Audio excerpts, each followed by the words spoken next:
आज हम Nick Trenton की एक ऐसे लाइफ चेंजिंग बुक के बारे में बात करेंगे जो हमें ओवर थिंकिंग, एंजाइटी और अननेसेसरी स्ट्रेस से बाहर निकालने का प्रैक्टिकल तरीका सिखाती है। आज हम बात करेंगे द ओवर थिंकिंग क्योर की।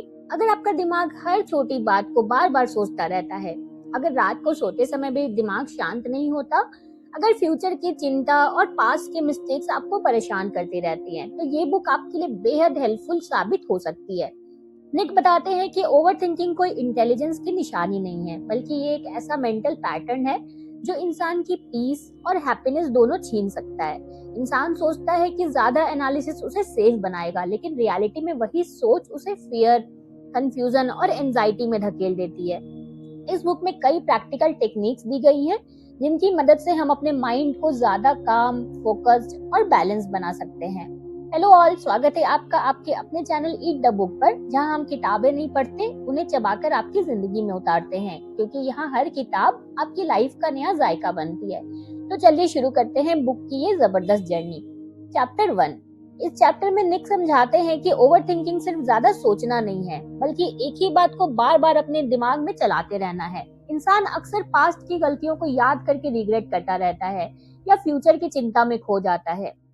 धीरे धीरे ये हैबिट मेंटल स्ट्रेस और एंजाइटी को बढ़ाने लगती है।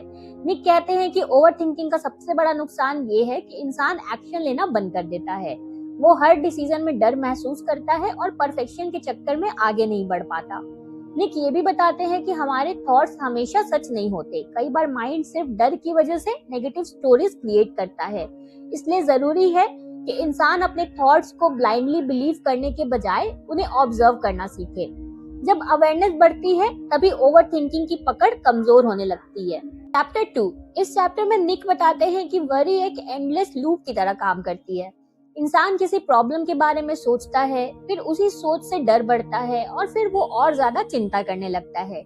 यही साइकिल धीरे धीरे एंजाइटी को बढ़ा देती है। छोटी सी बात भी बहुत बड़ी लगने लगती है।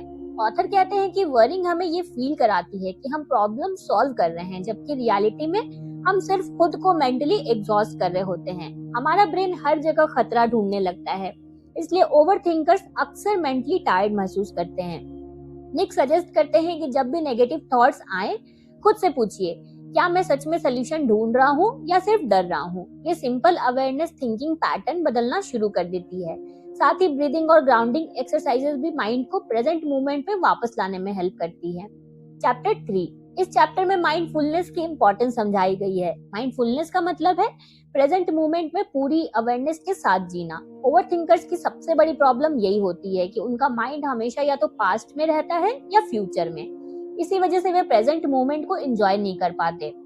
निक कहते हैं कि माइंडफुलनेस कोई डिफिकल्ट स्पिरिचुअल प्रैक्टिस नहीं है। इसका सिंपल मतलब है अपने थॉट्स और इमोशंस को बिना जजमेंट के ऑब्जर्व करना। जब इंसान अपने माइंड को ऑब्जर्व करना सीख जाता है, तो वो थॉट्स का स्लेव नहीं रहता। इस चैप्टर में ग्राउंडिंग एक्सरसाइजेस भी बताई गई हैं, जैसे ब्रीदिंग पे ध्यान देना, आसपास की चीजों को नोटिस करना और प्रेजेंट रियलिटी पे फोकस करना। इससे एंजाइटी धीरे धीरे कम होने लगती है। ऑथर कहते हैं कि पीस फ्यूचर में नहीं, बल्कि प्रेजेंट मोमेंट में छिपी होती है। चैप्टर 4। इस चैप्टर में निक एक बहुत यूजफुल मेथड बताते हैं, जिसे ब्रेन डंप टेक्निक कहा जाता है। ओवरथिंकर्स के माइंड में एक साथ बहुत सारे थॉट्स घूमते रहते हैं। यही मेंटल क्लटर स्ट्रेस और कंफ्यूजन पैदा करता है। ऑथर कहते हैं कि जब माइंड ओवरलोडेड महसूस करे, तब अपने सारे थॉट्स को नोटबुक या जर्नल में लिख देना चाहिए। इस टेक्निक का पर्पस थॉट्स को ऑर्गेनाइज करना नहीं, बल्कि उन्हें माइंड से बाहर निकालना है। जब इंसान अपने फियर्स, वरीज और रैंडम थॉट्स को पेपर पर लिखता है, तब उसका ब्रेन हल्का महसूस करने लगता है, क्योंकि अब उसे हर चीज याद करने की जरूरत नहीं पड़ती। निक बताते हैं कि राइटिंग इमोशनल रिलीज का काम करती है।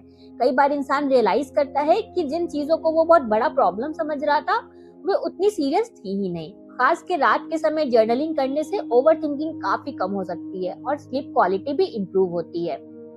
चैप्टर 5। इस चैप्टर में निक एक इंटरेस्टिंग टेक्निक बताते हैं, जिसे वरी शेड्यूलिंग कहा जाता है। नॉर्मली ओवरथिंकर्स पूरे दिन चिंता करते रहते हैं, उनका माइंड कभी भी फुल्ली रिलैक्स नहीं कर पाता। इसलिए निक सजेस्ट करते हैं कि वरिंग के लिए एक फिक्स समय तय किया जाए। वो कहते हैं कि दिन का एक छोटा टाइम स्लॉट रखिए, जैसे 15 या 20 मिनट, जिसमें आप अपनी वरीज के बारे में सोच सकते हैं। लेकिन जब दिन में कोई नेगेटिव थॉट आए, तो खुद से कहिए, मैं इस बारे में अपने शेड्यूल्ड वरी टाइम में सोचूंगा। इससे धीरे धीरे ब्रेन अननेसेसरी वरिंग को कम करना सीखता है। इस टेक्निक का सबसे बड़ा फायदा ये है कि थॉट्स आपको कंट्रोल नहीं करते, बल्कि आप थॉट्स को कंट्रोल करना शुरू कर देते हैं।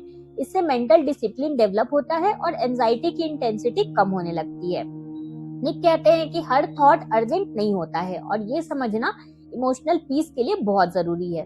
चैप्टर 6, इस चैप्टर में निक नेगेटिव थिंकिंग को बैलेंस करने की एक स्मार्ट टेक्निक बताते हैं, जिसे थॉट सैंडविच कहा जाता है। निक कहते हैं कि हमारा ब्रेन नेचुरली नेगेटिव थॉट्स पे बहुत ज्यादा फोकस करता है। इसी वजह से छोटी प्रॉब्लम्स भी हमें बड़ी लगने लगती है। थॉट सैंडविच टेक्निक में किसी नेगेटिव थॉट को दो बैलेंस थॉट के बीच रखा जाता है। एग्जाम्पल के लिए, अगर माइंड कहे मैं ये काम नहीं कर पाऊंगा, तो उसके साथ ये भी जोड़िए कि मैंने पहले भी चैलेंजेस फेस किए हैं और अगर गलती हुई तो उससे मैं सीखूंगा। इससे नेगेटिविटी की इंटेंसिटी कम हो जाती है। निक ट्रेंटन सेल्फ टॉक की इंपॉर्टेंस पे भी जोर देते हैं। इंसान दिन भर खुद से जैसी बातें करता है, वही उसकी कॉन्फिडेंस लेवल को शेप करती है। अगर आप खुद को लगातार वीक और अनसक्सेसफुल कहेंगे, तो आपका माइंड उसी पे विश्वास करने लगेगा। इसलिए पॉजिटिव नहीं बल्कि बैलेंस्ड सेल्फ टॉक डेवलप करना बहुत जरूरी है। चैप्टर 7, इस चैप्टर में ऑथर बताते हैं कि एक्शन ओवरथिंकिंग का सबसे पावरफुल सोल्यूशन है। ओवरथिंकर्स अक्सर परफेक्ट मोमेंट या परफेक्ट प्लान का इंतजार करते रहते हैं, लेकिन जितना ज्यादा इंसान सोचता है, उतना ज्यादा कंफ्यूज और फियरफुल हो जाता है। निक कहते हैं कि क्लैरिटी सिर्फ सोचने से नहीं आती, बल्कि एक्शन लेने से आती है। अगर कोई काम डिफिकल्ट लग रहा हो, तो उसका सबसे छोटा स्टेप लेना शुरू कीजिए। छोटे एक्शंस आपके ब्रेन को सिग्नल देते हैं कि सिचुएशन डेंजरस नहीं है। इससे धीरे धीरे फियर कम होने लगता है। ऑथर परफेक्शनिज्म को भी ओवरथिंकिंग का बहुत बड़ा कारण बताते हैं। कई लोग इसलिए स्टार्ट ही नहीं करते क्योंकि उन्हें डर होता है कि कहीं वे परफेक्ट परफॉर्म ना कर पाएं। लेकिन रियलिटी ये है कि प्रोग्रेस हमेशा इम्परफेक्ट एक्शन से शुरू होती है। इसलिए वेटिंग बंद करके छोटे स्टेप्स लेना शुरू करना बहुत जरूरी है। चैप्टर 8, इस चैप्टर में निक बताते हैं कि सपोर्ट सिस्टम मेंटल हेल्थ के लिए बहुत इंपॉर्टेंट होता है। ओवरथिंकर्स अक्सर अपने थॉट्स को अंदर ही अंदर दबा कर रखते हैं और हर चीज को अकेले हैंडल करने का ट्राई करते हैं, लेकिन इससे स्ट्रेस और ज्यादा बढ़ जाता है। ऑथर कहते हैं कि जब इंसान अपने इमोशंस और वरीज को किसी ट्रस्टेड व्यक्ति के साथ शेयर करता है, तब इमोशनल बर्डन हल्का हो जाता है। कई बार सिर्फ किसी का सुन लेना भी हीलिंग प्रोसेस शुरू कर देता है। निक हेल्दी रिलेशनशिप की इंपॉर्टेंस भी समझाते हैं। पॉजिटिव लोग कॉन्फिडेंस बढ़ाते हैं और हमें बैलेंस पर्सपेक्टिव देते हैं, जबकि टॉक्सिक लोग स्ट्रेस और नेगेटिविटी बढ़ा सकते हैं। ऑथर कहते हैं कि हेल्प मांगना कमजोरी नहीं है, बल्कि इमोशनल स्ट्रेंथ की निशानी है। इंसान कनेक्शन और सपोर्ट के जरिए मेंटली स्ट्रॉन्गर बनता है। चैप्टर 9, इस चैप्टर में निक बताते हैं कि नेगेटिव थिंकिंग पैटर्न्स को बदला जा सकता है। हमारा ब्रेन बार बार वही थॉट्स रिपीट करता है जिनकी उसे आदत पड़ जाती है। अगर इंसान हर सिचुएशन में नेगेटिविटी ढूंढने लगे, तो धीरे धीरे उसका पूरा माइंडसेट नेगेटिव बन जाता है। ऑथर कहते हैं कि रीफ्रेमिंग का मतलब सिचुएशन को एक नए पर्सपेक्टिव से देखना है। एग्जाम्पल के लिए, अगर किसी काम में फेलियर मिले, तो उसे अपनी आइडेंटिटी मत बनाइए, उसे लर्निंग एक्सपीरियंस की तरह देखिए, क्योंकि हर मिस्टेक हमें कुछ नया सिखाती है।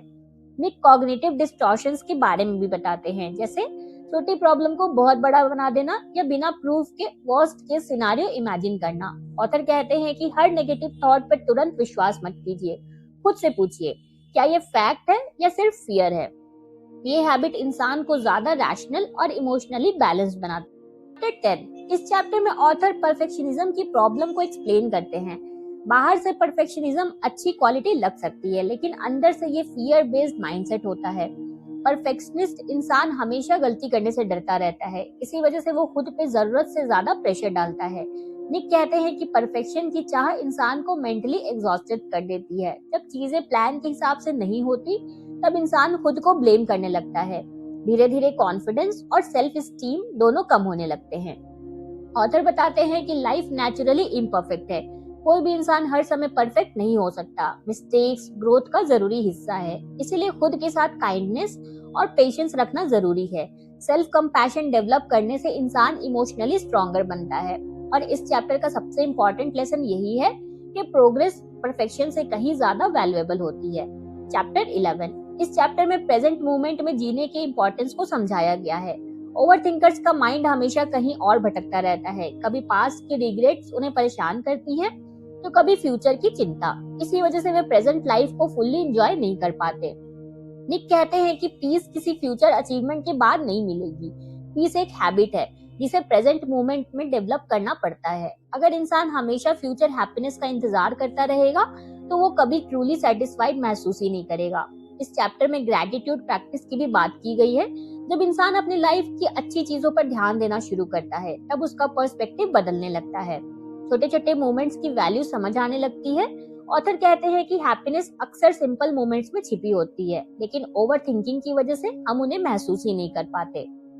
चैप्टर 12, इस लास्ट चैप्टर में निक पूरी बुक का मेन मैसेज समराइज करते हैं। ऑथर कहते हैं कि गोल ओवर थिंकिंग को पूरी तरह खत्म करना नहीं है, बल्कि उसे मैनेज करना है। नेगेटिव थॉट्स हमेशा आएंगे, लेकिन जरूरी यह है कि हमें वो कंट्रोल ना करें।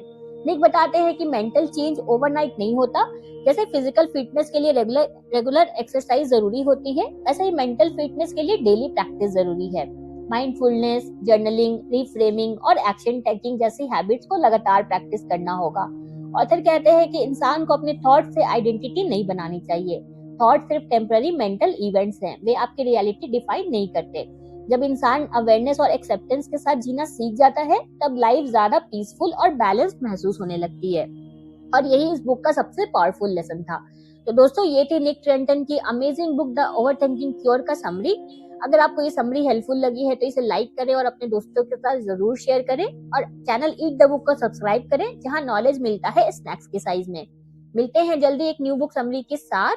तब तक keep eating, keep growing. Thank you for watching.